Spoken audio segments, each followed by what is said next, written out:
Halo pemirsa OBTV, masih dalam program Di Balik Layar bersama berbagi inspirasi. Episode kali ini kita akan mengulas seputar Profesor Abdul Latif Abadi. Beliau merupakan dosen jurusan Hama dan Penyakit Tumbuhan Fakultas Pertanian Universitas Brawijaya. Seperti apa kisah perjalanan beliau? Tetap di program Di Balik Layar bersama berbagi inspirasi. Halo, nama saya Abdul Latif Abadi. Selamat datang di kantor saya.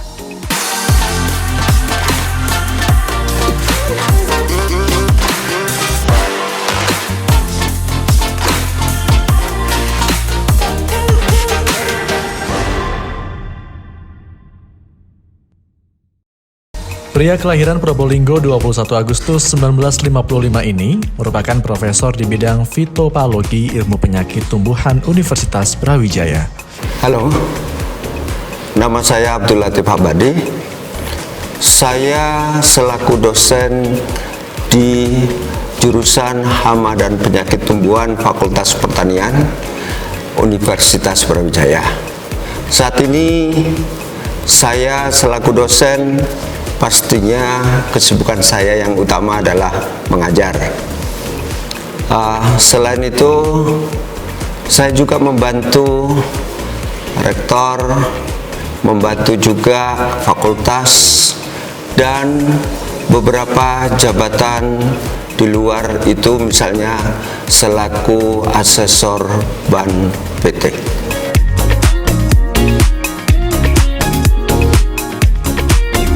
Saya terjun sebagai dosen itu sebenarnya terpaksa. Boleh dikatakan pada saat itu saya dipaksa oleh dekan. Dekan meminta saya untuk menjadi dosen karena saat itu susah sekali untuk mencari dosen. Yang kedua, saya waktu itu sudah jadi asisten tetap.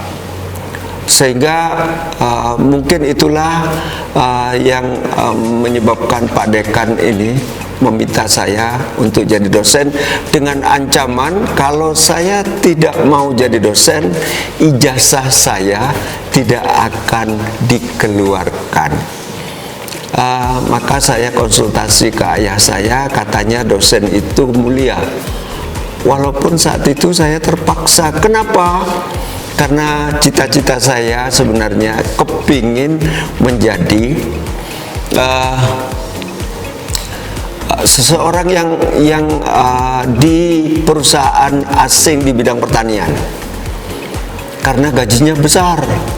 Dosen itu mohon maaf, pegawai negeri saat itu gajinya sangat kecil dan hanya bisa cukup untuk setengah bulan hanya untuk makan.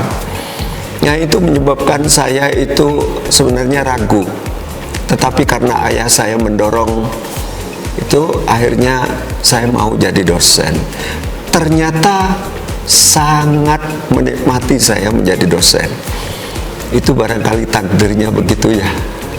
Tantangan demi tantangan yang dilalui beliau sebagai seorang pendidik membuat Abdul Latif tidak patah semangat dalam mengajarkan mahasiswanya menjadi mahasiswa yang berwawasan dan beretika baik.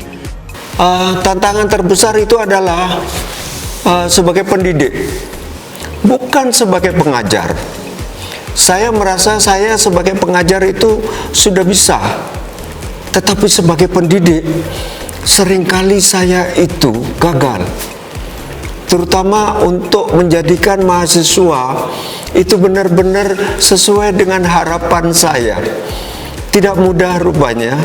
Sebagai contoh, masih banyak pelanggaran-pelanggaran kecil yang disebabkan karena kesengajaan oleh mahasiswa. Misalnya naruh sepeda motor sembarangan di kampus, gitu kan, ngebut, kemudian melanggar aturan lalu lintas, gitu ya. Dan saya sangat sedih kalau lihat ada jaket alma mater UB dipakai dan dia melanggar aturan lalu lintas. Sedih sekali saya. Rasanya sepertinya kami selaku dosen ini tidak berhasil di sini. Inilah tantangan terbesar. Yang kedua, tantangan terbesarnya adalah menjadikan mahasiswa itu punya wawasan yang luas.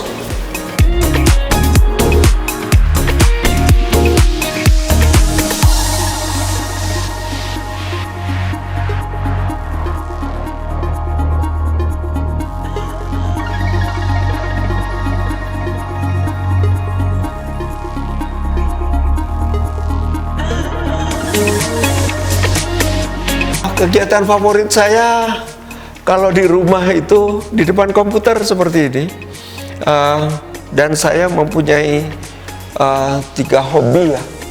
Hobi saya pertama fotografi. Hasil foto itu biasanya saya masukkan di komputer, kemudian saya coba olah sedemikian. Salah satu olahan saya, Mbak, logo UB. Lihat itu logo UB yang ada sinar biru gitu ya, yang kakinya agak blur. Itu adalah karya saya. Saya malu sebenarnya mau minta royalti kepada UB. Kenapa?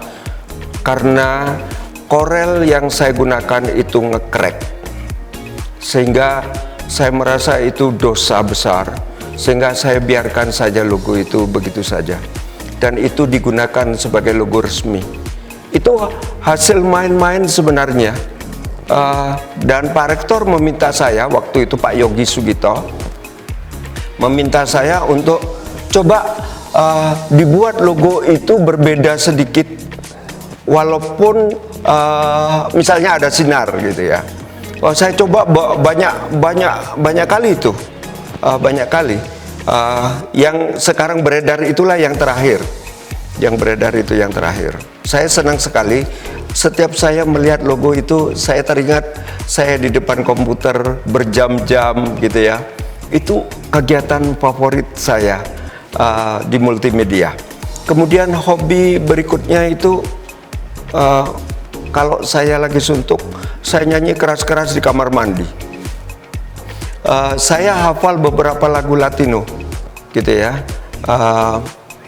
yang seringkali menjadi favorit saya kalau pas lagi saya diminta untuk nyanyi gitu ya.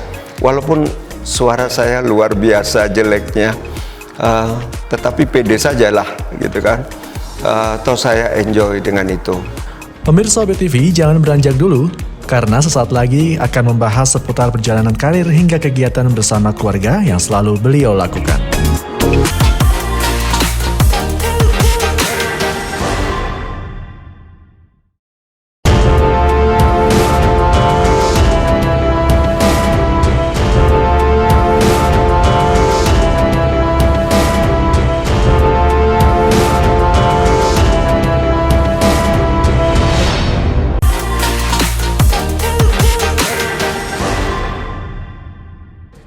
Profesor Abdul Latif Abadi berbagi cerita mengenai perjalanan karirnya selama menjadi akademisi.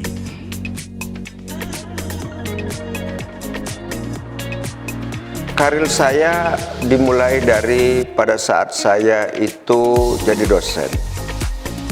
Pertama, saya dipaksa untuk melanjutkan studi pada saat saya baru punya anak umur 3 bulan. Bayangkan saja saya harus berangkat studi, sedangkan di sini tidak ada siapa-siapa. Kami hanya bertiga di rumah, gitu kan? Di rumah kontrakan maksud saya. Akhirnya saya berangkat ke IPB. Disitulah kemudian saya berangkat tahun 81.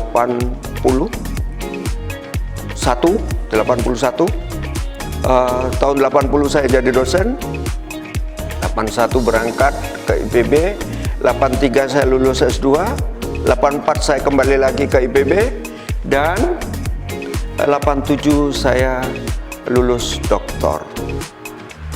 Itulah awal karir saya selaku dosen. Saya senang sekali karena lulus saya itu cum laude, kemudian saya termasuk lulusan termuda saat itu, dan disandingkan dengan yang berumur 65 tahun yang juga lulus doktor. Luar biasa pada saat wisuda itu. Karena di sana kalau doktor itu dibacakan CV singkatnya dan dimaju ke depan. Oh, itu bergema sekali, tepuk tangan meriah itu. Saya masih ingat itu. Kemudian setelah itu dimulai dengan karir saya di kedudukan ya, misalnya ketua program diploma, kemudian sampai maksimumnya hanya wadek 1 di Fakultas Pertanian ini yang saya selesaikan tahun 2002. 2003 saya memulai karir yang lain, yaitu sebagai staf ahli, dan sudah merambah ke universitas. Setelah staf ahli di universitas, staf ahli BR 4, kemudian saya jadi ketua direktur satu-satunya PPTI ya, karena setelah itu tidak disebut direktur gitu ya. Kemudian di Job Placement Center yang sekarang jadi kewirausahaan sekitar itulah. Kemudian persiapan UB BLU, kemudian setelah itu saya jadi ketua Dewas, bahkan saya ketua Paguyuban Dewas se-Indonesia, ketua Dewan Pengawas UB maksud saya. Setelah itu saya menjadi anggota Dewas UM, Universitas Negeri Malang, yang SK-nya itu 2 menteri Mbak Dewas ini, yaitu Menteri Keuangan dan Menteri Dikbud. Kemudian saya membantu UB menjadi ketua tim persiapan UB PTNBH sejak tahun 2016, sejak rektornya Pak Bisri sampai kemudian Pak Novil ini, sampai UB menjadi PTNBH. Saya sangat lega dengan berakhir seperti ini, sehingga bisa mengantarkan UB menjadi PTNBH. Di sela-sela kesibukannya, Abdul Latif Abadi masih menyempatkan diri untuk menghabiskan waktu bersama keluarga.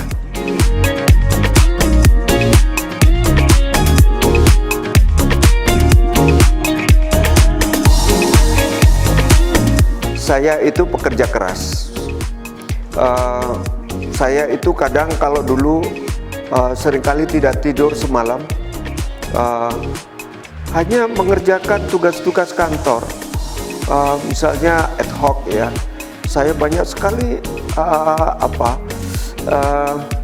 kepanitiaan, mulai dari BLU, PTNBH dan seterusnya. Biasanya itu menyebabkan kita tidak tidur semalaman, dan ini seringkali mengorbankan keluarga.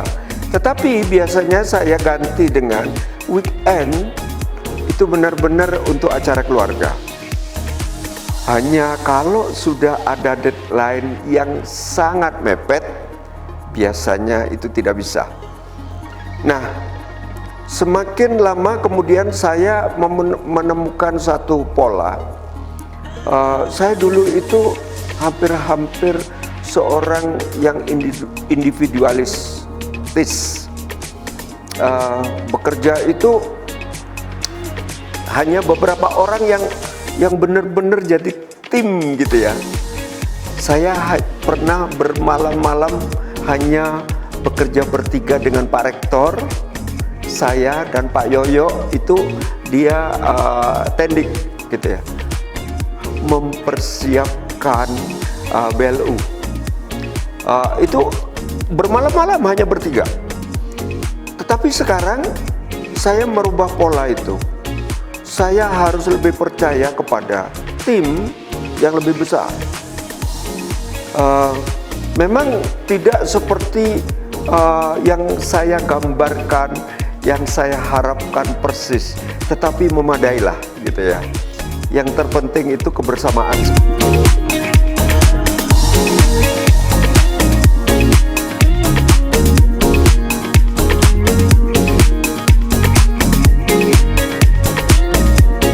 Saya biasanya mengajak keluarga itu jalan, makan, kemudian ke pantai, atau main dengan cucu dan seterusnya. Dan itu biasa kami lakukan hampir setiap akhir pekan sekarang ini, kecuali ada hal-hal yang menyibukkan satu sama lain. Kendalanya itu adalah semakin besar cucu-cucu saya, kelihatannya ini semakin tidak mudah gitu ya, karena ada jadwal-jadwal, misalnya harus les renang, harus begini, harus begitulah itu ya. Sehingga seringkali kalau sudah jadi kakek begini gitu ya, harus mau hanya berdua dengan nenek gitu ya, pergi berdua. Favoritnya itu adalah lihat bunga biasanya di... Pemirsa Objek TV, sesaat lagi kita akan mengetahui bagaimana sosok Profesor Abdul Latif Abadi sebagai seorang asesor BANPP di Universitas Brawijaya.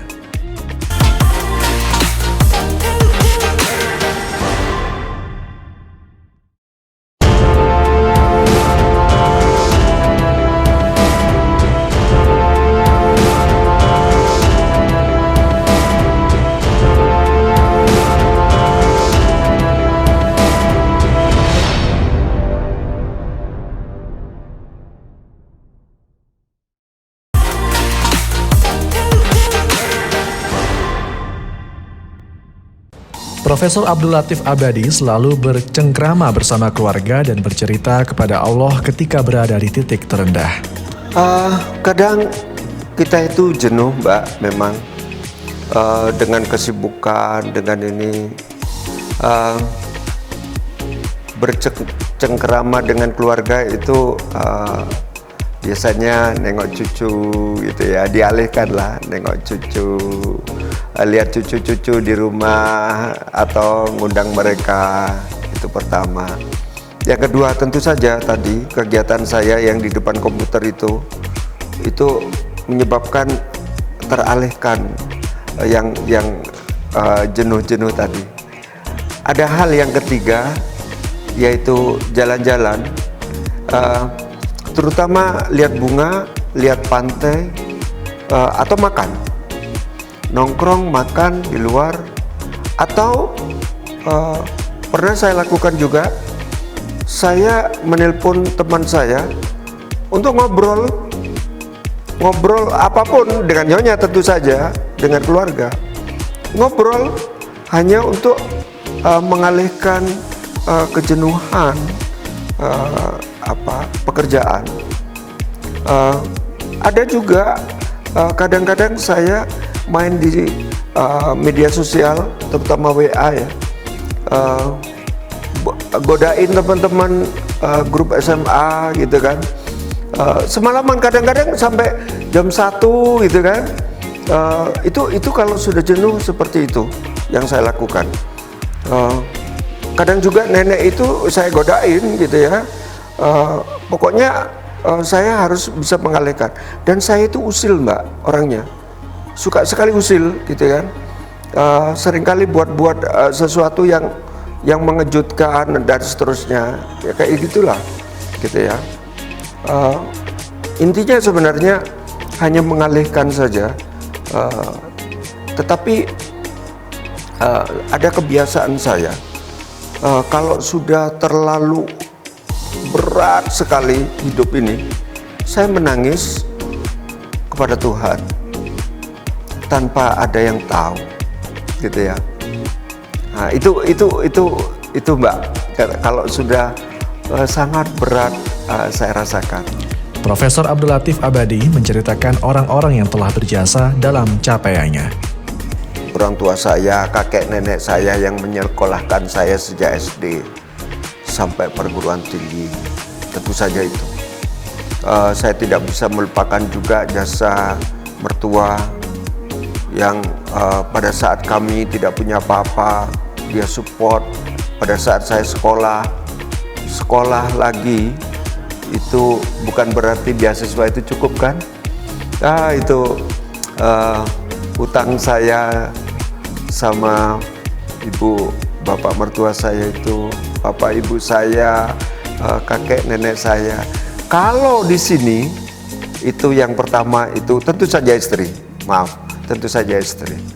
Istri itu luar biasa. Dua-duanya itu mensupport saya. Dua-duanya, almarhumah maupun yang sekarang. Itu luar biasa supportnya. Pak Dekan, Pak Sutono, Profesor Sutono, Dekan pada saat saya baru lulus, yang memaksa saya untuk jadi dosen, memaksa saya untuk sekolah lagi. Yang waktu itu saya protes keras sebenarnya. Tapi itulah gitu ya kehidupan. Kemudian tentu saja rektor, dekan, dan kolega-kolega saya. Ada 3 kolega saya yang saya tidak bisa melupakan mereka sampai kapanpun. Yang pertama Pak Abdul Khalil. Beliau sudah pensiun, sekarang hidup di Jalan Venus nomor 11. Itu seperti saudara. Dia dosen yang membimbing saya sejak saya jadi asisten, sampai jadi seolah-olah jadi saudara kandung bahkan. Itu yang seringkali ngajari saya segala macam tentang hidup dan berkarir. Yang mengajak saya ke universitas sehingga saya dikenal oleh rektor dan seterusnya dia. Yang kedua, Pak Dr. Samsudin almarhum. Dia teman sahabat saya sejak saya masih gundul ya Mas ya, Mbak. Waduh, waktu itu masih gundul. Sampai kami dipisahkan dengan wafatnya beliau barusan. Persahabatan kami di jurusan hama dan penyakit tumbuhan selaku dosen juga beliau. Yang ketiga, Profesor Lili Sulistyawati yang sudah mengajak saya banyak hal, terutama memperkenalkan saya ke berbagai universitas di Taiwan, dan banyak hal yang saya belajar dari beliau. Selain itu tentu sajalah para pejabat formal di sini, kolega-kolega dosen di jurusan, fakultas di universitas ini, ketua senat dan seterusnya, yang luar biasa mereka sebagai sahabat, sebagai guru, dan tentu saja saya ini pernah menjadi bimbingannya. Profesor Abdul Latif selalu berpegang teguh bahwa keberuntungan tidak akan pernah didapatkan jika tidak menyertakan Allah di dalamnya. Kerja keras untuk ibadah, sehingga itu menuntun saya barangkali menyebabkan Allah ridho dengan kegiatan-kegiatan saya, dan saya diberikannya jalan dan keberuntungan. Tentu saja keberuntungan itu tidak bisa kita raih tanpa mengikut sertakan Allah. Tidak bisa. Mutlak tidak bisa. Karena itu hak Allah. Demikianlah program Di Balik Layar episode kali ini. Semoga dapat memberikan inspirasi untuk Anda pemirsa UBI TV. Di Balik Layar bersama berbagi inspirasi.